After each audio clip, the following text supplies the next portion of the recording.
Jorge Valdes was the U.S. head of a group that would eventually become the Medellin Drug Cartel. He had millions and lived a very lavish lifestyle, but he had an inner sense of corruption that would not escape him. Until one day, his crossroads took him to the true source of fulfillment. Today, he is sharing a message of hope and redemption that can change our world. He was about as big a drug dealer as you get. I hired this guy to come teach me karate. I told him that man is body, soul, and spirit. He came back for 3 years and witnessed to me every day for 3 years. I prayed with him and he accepted Christ as his Savior just a few months later. Drug enforcement agents, customs agents, FBI agents, they're all involved. IRS agents. Completely confiscate everything and take him off. He wasn't going to get away, even if he had turned his life around. 8 counts: conspiracy, conspiracy to possess, conspiracy to distribute, 8 life sentences without the possibility of parole. They wanted to see him under the jail. My first test of being a Christian is I'm in jail. Looking at the possibility of staying there the rest of my life. I'm tired of fighting. I gotta come clean. It truly is an honor for me to talk to you today and to just share with you from my heart. One of the missions I have in life is to make an impact so that young people like you would not make the horrible decisions and choices that I made when I was about your age. You know, I look back in my life and I was young and I thought that the only way that I would be happy in life was if I had money, if I had possessions, if I dated beautiful women. Then I come to realize that after spending 10 years in prison and losing everything I had, you know, I realized that really what makes a man happy or a woman is not what the world has to offer as far as material things, but it's what comes into our heart and changes our heart. You know, I talk to kids all over the world, and one of the things I tell them is I don't preach because I know exactly what you're feeling. I know exactly how dark sometimes life is, and I know exactly that situation that sometimes you find yourself in at no choice to yourself. I mean, I come from a very wealthy family in Cuba, but at the age of 10, we came to America and we lost everything and my mother got left behind. And we were so poor that we couldn't even have lunch. And at night, all we could eat was a plate of rice and beans. But at the end of the day, I had a vision for my life. And this is very, very important for you to think about this. I had a vision for my life, and my vision was that I would go to school, I would work hard, and graduate early from the university, go to law school, and by the age of 30, be a millionaire. And that's all that drove me. Didn't do drugs, didn't do alcohol. I was really a nerd. But at the age of 20, I crossed a line that I never thought I would. Because of the lure of the money, seeing people that were making all this kinds of money had no education. And all of a sudden, here I am struggling to make my bills, driving an old beat-up car with a hole in the outside. You know, I went ahead and made a decision, and I made a choice. And this is what I tell kids and I tell adults, everyone I talk to all over the world. Life is nothing but choices and consequences. So every time you make a choice, it's going to be a direct consequence. Sometimes good choices have bad consequences, but every bad choice has a bad consequence.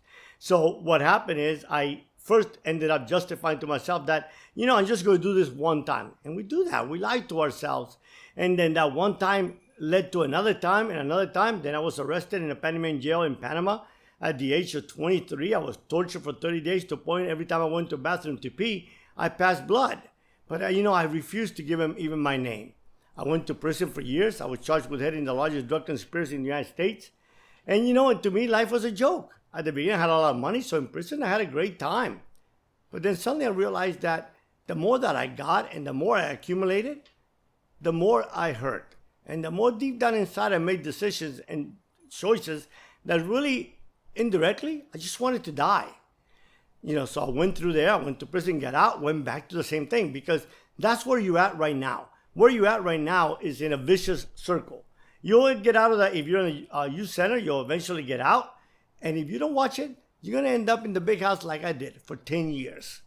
And trust me, once you do that, you'll realize that all those friends of yours that told you they'll be there for you, all those people that got you into the trouble that you are, you know, or that you got yourself into a trouble by hanging out with them, they're going to disappear. And if you have a girlfriend, she's going to leave because no one stays behind. You know, so anyways, I ended up Till one day when I got out, went back to the same thing, and then something started working in my heart. And I started feeling this desperation. And I had a mother that kept telling me, son, what you're doing doesn't please God. And I was so angry at her because I was an atheist. I didn't believe in God. I believed that God was whoever I made him out to be. My God was the money and the power that I had where people would bow down to me. But anyways, I ended up one day just so desperate that I met this guy that, as you saw in the video, that went ahead and preached to me for 3 years.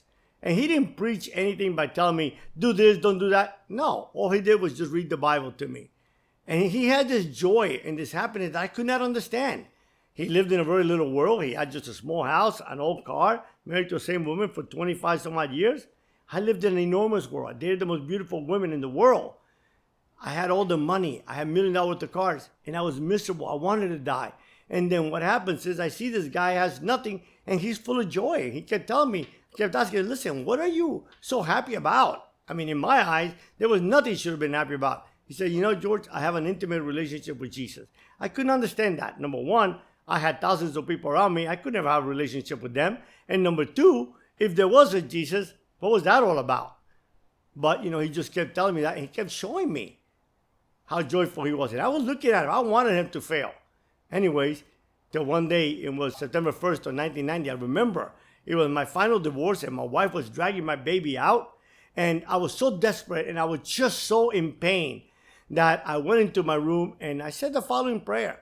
And I said, Jesus, if you are real, first of all, I want you to know, I don't believe you exist. I'm an atheist.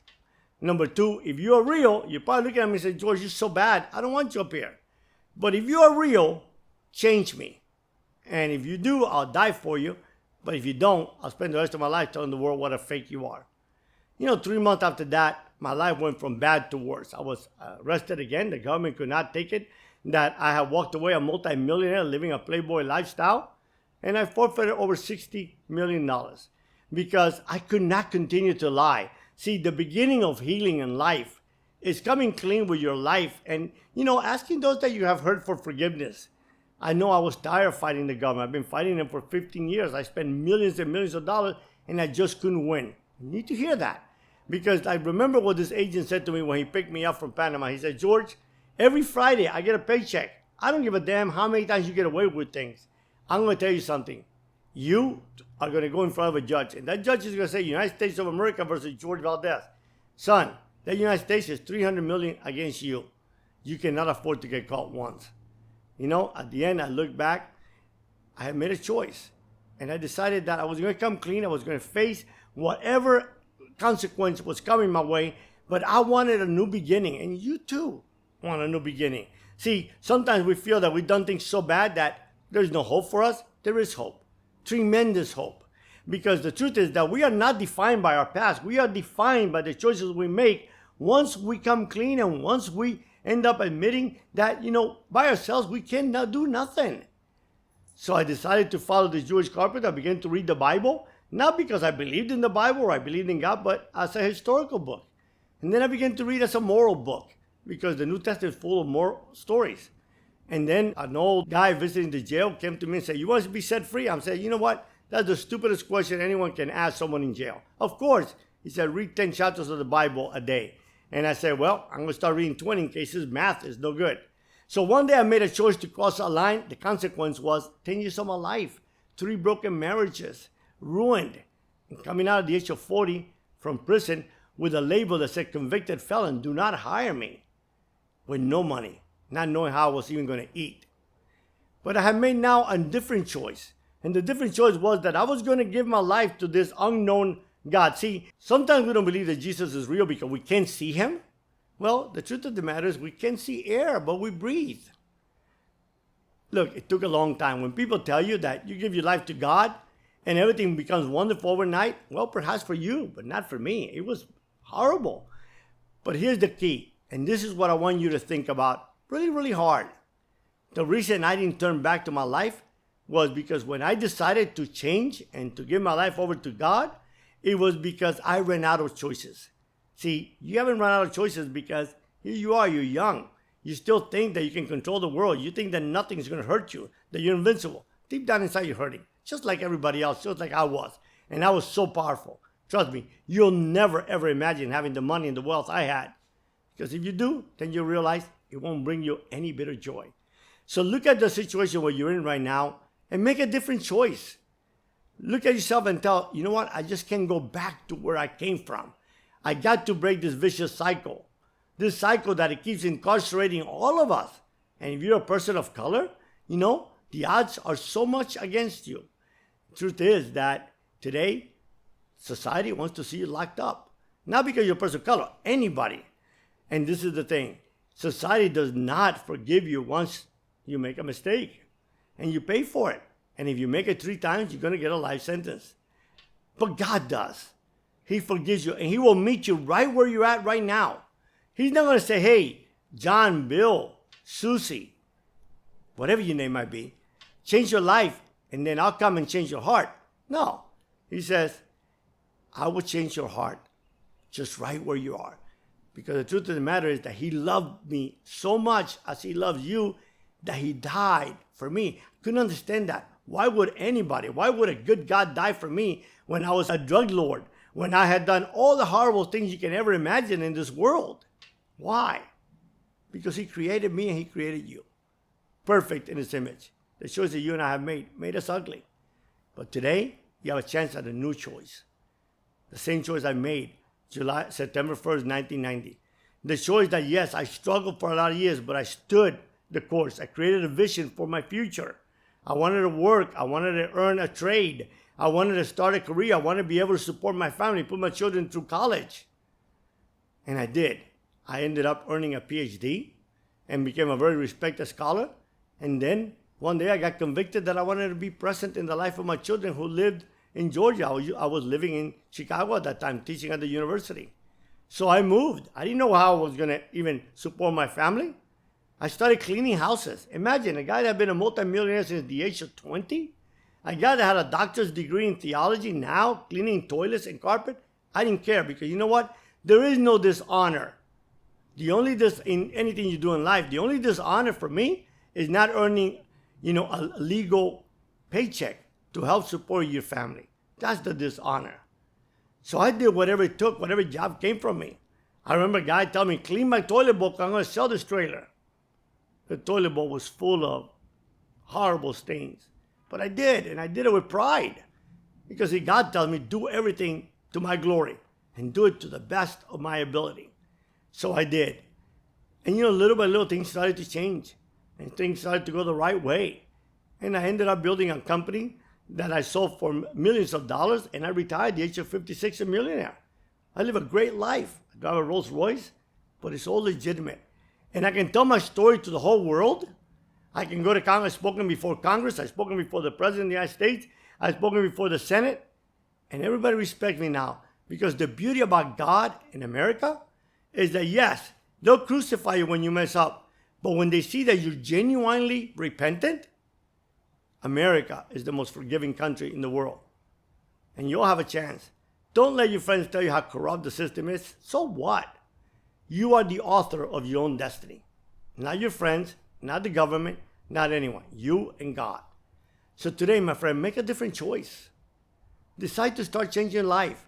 Start reading the Bible. Just read the Gospel of John. Don't worry if you understand it or not. I used to say a little prayer. I said, God, help me to understand what I'm going to read. I didn't understand it for a long time. Eventually, I did.